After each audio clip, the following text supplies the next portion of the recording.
Assalamualaikum warahmatullahi wabarakatuh. Apa kabar anak-anak? Sehat kalian semua? Amin.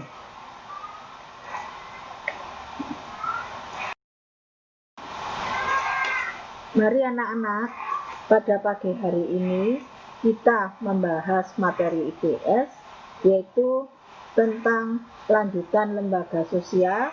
Di sini submaterinya yaitu lembaga ekonomi. Perhatikan anak-anak ya. Apa yang dimaksud lembaga ekonomi? Lembaga ekonomi biasanya terjadi di tengah-tengah masyarakat karena manusia memenuhi kebutuhannya dengan melakukan kegiatan ekonomi. Untuk memenuhi kebutuhan manusia, telah melakukan beberapa tindakan-tindakan yang nyata. Salah satu contoh di sini kegiatan produksi, kegiatan distribusi, dan kegiatan konsumsi. Mari anak-anak kita bahas, yaitu yang pertama tentang kegiatan produksi. Apa yang dimaksud dengan kegiatan produksi? Yaitu kegiatan yang menghasilkan sejumlah barang dan jasa. Untuk kegiatan distribusi masih ada kaitannya dengan produksi, yang artinya menyalurkan hasil produksi barang dan jasa dari kegiatan produksi. Sedangkan kegiatan konsumsi adalah pemakaian terhadap hasil produksi. Jadi contoh-contoh ini kegiatan antara produksi, distribusi, konsumsi pasti ada kaitannya.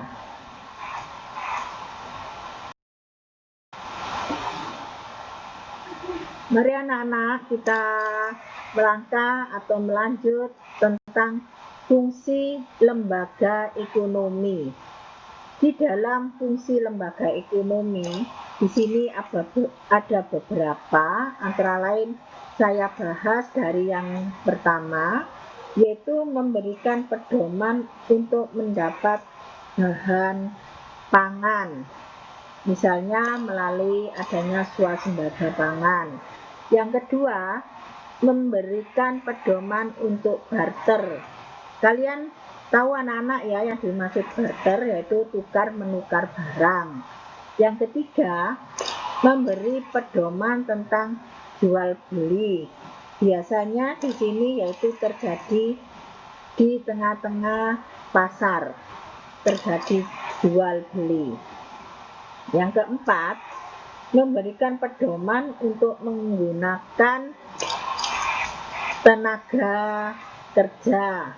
Misalnya tadi kita membahas tentang kegiatan produksi, di situ bisa kita memakai yaitu tenaga kerja. Yang kelima, memberi pedoman tentang cara pengupahan. Artinya, setiap karyawan atau orang pekerja perlu adanya penghasilan atau yang disebut upah atau yang disebut dengan gajian. Yang keenam, memberi pedoman tentang cara PHK. Apa yang dimaksud dengan PHK? Yaitu pemutusan hubungan kerja. Kenapa terjadi adanya PHK? Kemungkinan kerjanya kurang baik, jadi diadakan pemutusan hubungan kerja. Atau di dalam perusahaan hasilnya telah berkurang, bisa mengurangi pegawainya, yaitu dengan istilah hubungan kerja. Mari anak-anak kita lanjut, yaitu kegiatan perekonomian di Indonesia telah diatur dalam Undang-Undang Dasar 1945 Pasal 33. Tentang apa itu Pasal 33 anak-anak? Pasal 33 yaitu tentang kegiatan perekonomian di Indonesia.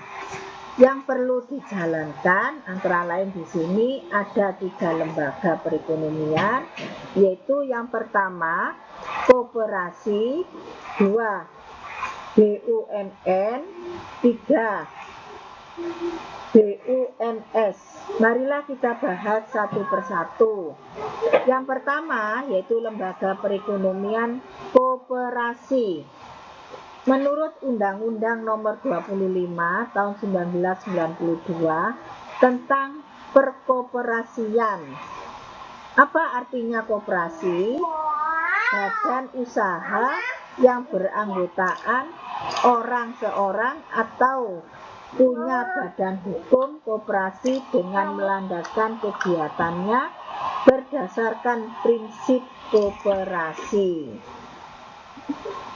Yang kedua yaitu badan usaha milik negara atau yang disingkat dengan BUMN,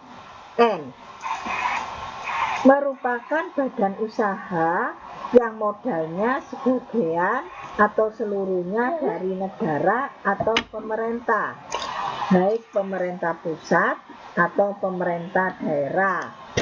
Ada 2 jenis BUMN di sini, yaitu perusahaan umum dan perusahaan persero. Yang ketiga, anak-anak, mari kita bahas yang ketiga. Perhatikan, badan usaha milik swasta merupakan badan usaha yang modalnya berasal dari pihak swasta, baik swasta perorangan atau kelompok.